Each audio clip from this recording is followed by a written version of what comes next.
Get on the same frequency. That's like you and me sometimes. Get on the same frequency we talk about. Did you like this quote? I liked the quote. I'd like it more if I felt like he put that into action. I think week 1 was the perfect example of the biggest flaw with Aaron Rodgers. So Rodgers, to me, like, everyone acknowledges Brady's the greatest quarterback ever, even though in my lifetime I can think of 3 guys unequivocally who are more talented than him. I think Peyton Manning's more talented than him. I think Rodgers more talented than him. I think Mahomes more talented than him. But Brady, Mahomes is, his book's yet to be written. Brady, for all the other stuff, so far outstripped everybody else, right? And for Rodgers, when things go poorly, I just don't trust him. And I've seen it enough.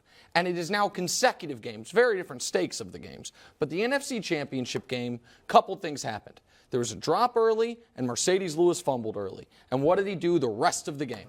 Devontae Adams or Aaron Jones. That's it. Your only guys getting targeted. And the Niners aren't dopes. You can figure it out watching on TV. They got smart people there who are breaking down film, cutting it down. They're like, okay, this is what we need to do. And then in week 1, it is. I understand the frustration. It's a perfect pass on a play like you've probably been talking about all week. We're going to hit them with this. Sure, it's frustrating for everyone. But it also is to a kid from a D2 school, his first NFL snap. And then you give up on him for the rest of the game. And what does it happen? What do you only throw to your tight ends who have been there, your running backs who have been there, and you score 7 points? It'd be one thing if it was, I'm going to turn this car around type of behavior, but you still get to your destination. Had they won the game, or at least been competitive offensively, then I'm fine with it. I think this is Rodgers' biggest issue. I think when he gets miffed, if you will, in the moment, he gets too frustrated to play his game. And I think it hurts the Packers, and I think it's one of the reasons he struggled in some of the bigger spots of his career. Yeah, it's interesting. You hear the quote, and I have no problem with the quote either. The quote makes total sense. And you talked about Tom being maybe the 3rd or 4th most talented quarterback, but Tom's quarterback package is different because of the intangibles, right, and all the other things he brings to the table, and the way that he makes people around him better, and also the way that he was able to make himself better, and that commitment to it permeates the locker room. And with Aaron, so you wanted to be the highest paid quarterback, check. Okay, you wanted to have say in personnel. Okay, great, we're going to do that. You wanted security, we're going to do that. They did all those things. Draft a wide receiver high. And now what that means is you got to move on from Devontae Adams, and you've got to get young players. So then you're critical of the young players because the communication between you and they aren't what it should be. But what have you done leading up to training camp to help that happen? You knew what was going to go on. You knew they were going to come in. You could have come to OTAs. You could have spent time with those guys. You understood the landscape that you were entering into by the things that you demanded and the things that you required in order to be successful. Now, part of that success comes with the responsibility of making up for shortcomings in other areas because we've given you so much.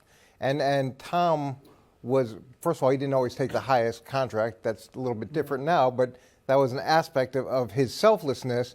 But it was also a selflessness of making sure that he was going to spend time with everybody and help them be successful, not just sort of lecture after the fact as to what needs to get done. Yeah, look, I don't want this to just be a bash Aaron Rodgers session, but, Coach, I totally agree, and I've been saying that. And you guys know I've harped on what he's done in the NFC title games and how he's been a guy that's never turned the football over, all of a sudden turns it over almost as much as he throws touchdowns in the NFC title games. Aaron Rodgers lacks the intangibles to be the greatest quarterback ever. He could, and for quarterback, it is not just about your physical talents. Probably the two people you would debate for GOAT. Obviously, it's Brady in most people's minds, and then Joe Montana. Neither of them, there's a threshold of physical ability you must have. But after that, it is what's between your ears. It's your character, your leadership. Can you galvanize the locker room? Like you said, can you get the players to believe not only in you, but in themselves? That's what Brady and Montana have. And there's more to it than that. For Rodgers, I think you can argue he gets tight, not just when chips are down, but in a lot of big moments. I mean, an intangible is him not running 2 years ago or a year and a half ago on third down in that NFC championship game when he could have maybe gotten into the end zone, certainly gotten to the 2 or 3 yard line. All right, that's an intangible that he lacks. An intangible is what you said about, not throwing it to Christian Watson and zeroing in on one receiver like he did in last year's NFC title game, right. And so those are the things that Rodgers lacks, and why a Brady who's not as talented, a Montana who wasn't as talented, are better quarterbacks overall. So this weekend, Coach, if you were coaching the Packers, do you draw up like confidence builder plays for the wide receivers, or is it just like, you know what, here's our game plan regardless of the thing Brandon would always talk about, right? Yeah, give him like a bubble screen or a quick slant or something like that. Yeah, there's an element of that in every game plan, and sometimes it's defensively, sometimes it's offensively. There's certain guys that need to get involved in the game early. They need to have some kind of success early, and then their game skyrockets. And if they have failure early in the game, they can go in the tank. So you can design plays to get them the ball. It could be a quick pass. It could be a wide receiver screen. It could even be a jet sweep, something to get the ball in their hands. But outside of that, as the game goes on, they still may make a mistake. Things still may happen, and you've got to be able to come back to the sideline, calm everybody down, and express that, hey, you're going to get another opportunity, as opposed to, look, you got to go to your room without supper. You can't play anymore. It's too hard to do that. You don't have enough weapons to do that on any kind of and basis. By the way, this is the indefinable about sports, but across all sports, across all of history, it repeats itself regularly, which is there are guys who are great, and then there are guys who are greater than they have any business being. When you were talking about Brady and Rodgers, I immediately thought of Wilt and Russell. And now it's not just the 11 rings to 2 rings, but it's that there's a reason for that discrepancy. Maybe you couldn't ever be even because of the teams, but it's like, well, one guy who had all the physical tools but had none of the other stuff. Right. You know what went as far as his raw talent could carry him, which was pretty damn far. And the other guy went laps further than his raw talent ever could take him. And now you have in the NFL, of the two, you could argue, two of the greatest modern quarterbacks, one guy with 7 rings and 10 Super Bowl trips, and another guy with 1 ring and 1 Super Bowl trip. And again, Rodgers didn't have Belichick, he didn't have the defense. So it's not just a count the rings thing, but when the discrepancy is that massive, then you're like, oh, there is something there. And it's just, people have brought this up. You bring up the NFC Championship games. The other thing, Kevin, people bring up are the fourth quarter comebacks. Yeah, Rodgers has been in the league since I was in college when he came to the league, right? He has 18 fourth quarter comebacks in his career. That's the same as John Kitna. It's the same as Joe Flacco.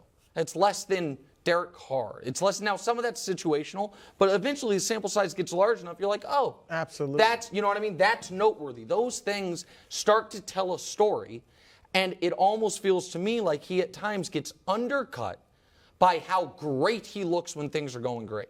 Because when things are going great, he does look like I think that's the best football player I've ever seen in my life. And then it goes sideways. Yeah, he's incredibly difficult to deal with. He's incredibly difficult to game plan against. And when he's on fire, it's borderline unstoppable.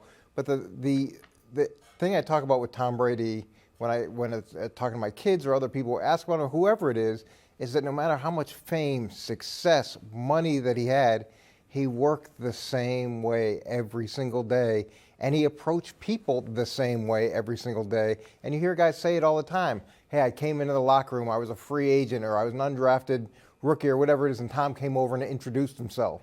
It's stuff like that it's hard to quantify, but yet it has so much significance on the success or failure of the player and the team. Who else does that? I do on this show. I was about to say, we had a new staff. And I was here for a week. I didn't see Wild. No, you're a established veteran. Okay. You're like Randall Cobb. I was like, anybody see Wild? Hey, coming up next. Thanks for watching. Subscribe here to get more from the show and to check out clips from other shows on FS1.